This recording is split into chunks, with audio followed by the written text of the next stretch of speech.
ಅಂತ playlist link ಇದೆ, ಅದನ್ನು ಒತ್ತಿ ತಾವುಗಳು ನೋಡಬಹುದು. ಹಾಗಾದರೆ ವಿಡಿಯೋವನ್ನು ಖಂಡಿತವಾಗಿ ಅವಶ್ಯಕವಾಗಿ ಒಂದು ಲೈಕ್ ಮಾಡಿ ನಮ್ಮ ಟೆಲಿಗ್ರಾಮ್ ಗ್ರೂಪ್ಗೆ ಬಂದು ಸೇರಿಕೊಳ್ಳಿ ಅಂತ ಹೇಳ್ತಾ 20ನೇ ಶತಮಾನದ ರಾಜಕೀಯ ಆಯಾಮಗಳು ಪಾಠದ ಅಭ್ಯಾಸ ಪ್ರಶ್ನೋತ್ತರಗಳನ್ನು ನೋಡೋಣ. ಅಭ್ಯಾಸಗಳು. ಮುಖ್ಯ ಪ್ರಶ್ನೆ ಒಂದಿದೆ, ಈ ಕೆಳಗಿನ ವಾಕ್ಯಗಳಲ್ಲಿ ಖಾಲಿ ಬಿಟ್ಟಿರ್ತಕ್ಕಂಥ ಜಾಗಗಳನ್ನು ಭರ್ತಿ ಮಾಡಿರಿ. ಪ್ರಶ್ನೆ 1, ರಷ್ಯಾದಲ್ಲಿ ಕಮ್ಯುನಿಸ್ಟ್ ಸರ್ಕಾರವನ್ನು ಸ್ಥಾಪಿಸಿದವರು ಡ್ಯಾಶ್. ಸರಿಯಾದ ಉತ್ತರ ಇತ್ತು ವ್ಲಾದಿಮಿರ್ ಇಲಿಚ್ ಲೆನಿನ್ ಅಂತಕ್ಕಂಥದ್ದು. ಪ್ರಶ್ನೆ 2, ಮೊದಲನೇ ಮಹಾಯುದ್ಧವು ಡ್ಯಾಶ್ ರಲ್ಲಿ ಅಂತ್ಯಗೊಂಡಿತು. ಸರಿಯಾದ ಉತ್ತರ 1918. ಪ್ರಶ್ನೆ 3, ಫ್ಯಾಸಿಸ್ಟ್ ಸರ್ವಾಧಿಕಾರಿಯಾಗಿದ್ದವನು ಡ್ಯಾಶ್ ಅಂತ ಇದೆ. ಉತ್ತರ ಬಂದ್ಬಿಟ್ಟು ಮುಸ್ಸೋಲಿನಿ ಅಂತಕ್ಕಂಥದ್ದು ಸರಿಯಾದ ಉತ್ತರ ಇತ್ತು. ಪ್ರಶ್ನೆ 4, ಎರಡನೇ ಮಹಾಯುದ್ಧವು ಡ್ಯಾಶ್ ರಲ್ಲಿ ಆರಂಭವಾಯಿತು. 1939 ಅಂತಕ್ಕಂಥದ್ದು ಸರಿಯಾದ ಉತ್ತರ ಇತ್ತು. ಪ್ರಶ್ನೆ 5 ಇತ್ತು, ಅಮೆರಿಕದ ನೌಕಾ ಕೇಂದ್ರವಾಗಿದ್ದ ಡ್ಯಾಶ್ ಮೇಲೆ ಜಪಾನ್ ದಾಳಿ ಮಾಡಿತು. ಸೊ ಪರ್ಲ್ ಹಾರ್ಬರ್ ಅಂತಕ್ಕಂಥದ್ದು ಸ್ಥಳ, ಇದರ ಮೇಲೆ ಏನಾಗಿತ್ತಪ್ಪ ಅಂದರೆ ಜಪಾನ್ ದಾಳಿ ಮಾಡಿತ್ತು. ಇಷ್ಟು 5 ಬಿಟ್ಟ ಸ್ಥಳ ಮಾದರಿಯ ಪ್ರಶ್ನೆಗಳಿದ್ದವು. ಇನ್ನು ಮುಂದೆ 2ನೇ ಪ್ರಶ್ನೆ ಇದ್ದಿದ್ದು, ಕೆಳಗಿನ ಪ್ರಶ್ನೆಗಳನ್ನು ನೀವುಗಳು ಗುಂಪುಗಳಲ್ಲಿ ಚರ್ಚೆಯನ್ನು ಮಾಡಿ ಉತ್ತರಗಳನ್ನು ಕಂಡುಕೊಳ್ಳಬೇಕು.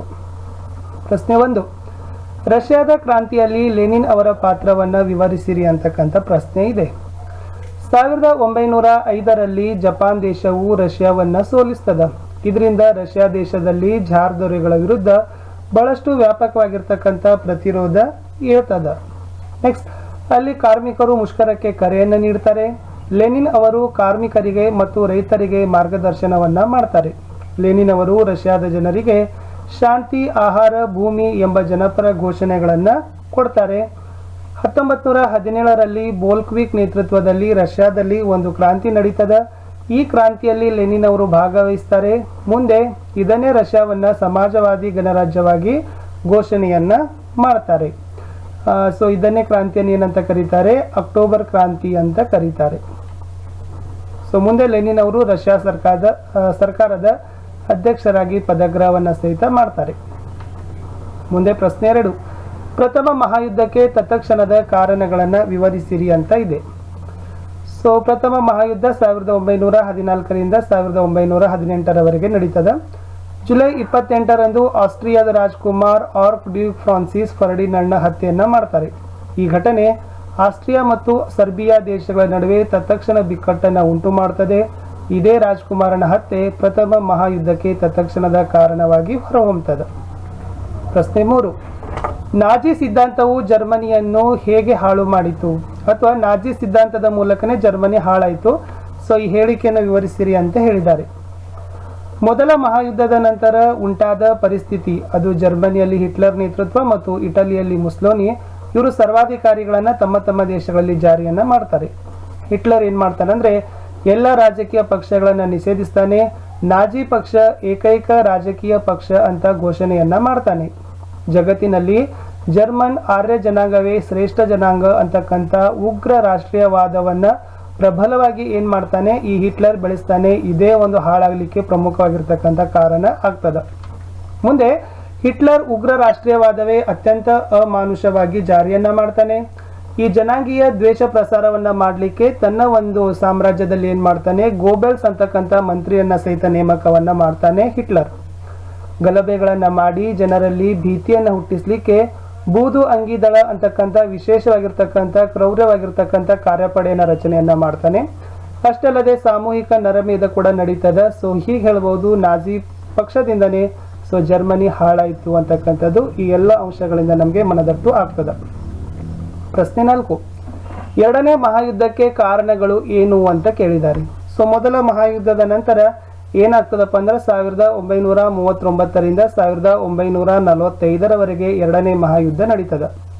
ಸೊ ಮೊದಲ ಮಹಾಯುದ್ಧದ ನಂತರ ಜನರ ಜೀವನ ಮಟ್ಟ ಬಹಳಷ್ಟು ಕುಸಿದಿರ್ತದ. ಕೃಷಿ ಬೆಳವಣಿಗೆ ಕೂಡ ಸ್ಥಗಿತ ಆಗ್ತದ.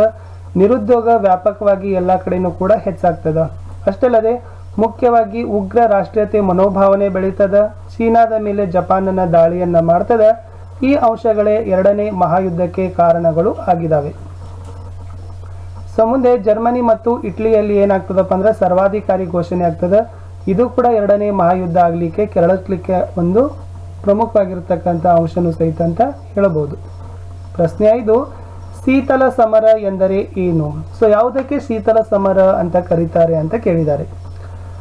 ಅಮೆರಿಕ ಸಂಯುಕ್ತ ಸಂಸ್ಥಾನದ ಬಂಡವಾಳಶಾಹಿ ದೇಶಗಳ ಬನ ಮತ್ತು ಸೋವಿಯತ್ ರಷ್ಯಾದ ಸಮಾಜವಾದಿ ದೇಶಗಳ ಬನಗಳ ನಡುವಿನ ಅಘೋಷಿತ ಸಮರವನ್ನ ಶೀತಲ ಸಮರ ಅಂತ ಕರಿತೀವಿ. ಅಂದ್ರೆ ಅಮೆರಿಕ ಮತ್ತು ರಷ್ಯಾ ದೇಶಗಳ ನಡುವೆ ಏನು ಬನ ಅದಲ್ಲ, ಅದರ ನಡುವಿನ ಒಂದು ಕಲಹವೇ ಯುದ್ಧವನ್ನ ನಾವೇನಂತ ಕರಿತೀವಿ? ಶೀತಲ ಸಮರ ಅಂತ ಕರಿತೀವಿ. ಪ್ರಶ್ನೆ 6. ಚೀನಾ ಕ್ರಾಂತಿಯ ಪರಿಣಾಮಗಳು ಯಾವುವು? ಚೀನಾ ದೇಶದಲ್ಲಿ ಕ್ರಾಂತಿ ಆಗ್ತದ, ಈ ಕ್ರಾಂತಿಯಿಂದ ಯಾವೆಲ್ಲ ಪರಿಣಾಮಗಳು ಉಂಟಾಗ್ತವೆ? ಮುಖ್ಯವಾಗಿ ಚೀನಾ ಕ್ರಾಂತಿಯಿಂದ ಸಾಮೂಹಿಕ ಕೃಷಿ ಪದ್ಧತಿ ದೇಶದಲ್ಲಿ ಜಾರಿಯನ್ನ ಮಾಡ್ತಾರೆ. ಎಲ್ಲರಿಗೂ ಉಚಿತ ಶಿಕ್ಷಣ ಆಗಿರ್ಬೋದು, ಆರೋಗ್ಯ ಆಗಿರ್ಬೋದು, ಮುಂತಾದ ಸೌಲಭ್ಯಗಳನ್ನ ಘೋಷಣೆಯನ್ನ ಮಾಡೋದ್ರ ಜೊತೆಗೆ ಕಲ್ಪಿಸ್ತಾರೆ. ಆಮೇಲೆ ಇವರು ಮುಖ್ಯವಾಗಿ ಏನ್ ಮಾಡ್ತಾರಪ್ಪ ಅಂದ್ರೆ ಚೀನಾ ದೇಶದಲ್ಲಿ ವಿಜ್ಞಾನ ಮತ್ತು ತಂತ್ರಜ್ಞಾನಕ್ಕೆ ಬಹಳಷ್ಟು ಮಹತ್ವವನ್ನು ಕೊಡ್ತಾರೆ. ಮುನ್ನಡೆಯ ಮಹಾಜಿಗಿತ ಯೋಜನೆ ಅಂತಕ್ಕಂಥದ್ದನ್ನ ಏನ್ ಮಾಡ್ತಾರೆ? ಚೀನಾ ಕ್ರಾಂತಿಯ ನಂತರ ಜಾರಿಯನ್ನ ಮಾಡ್ತಾರೆ.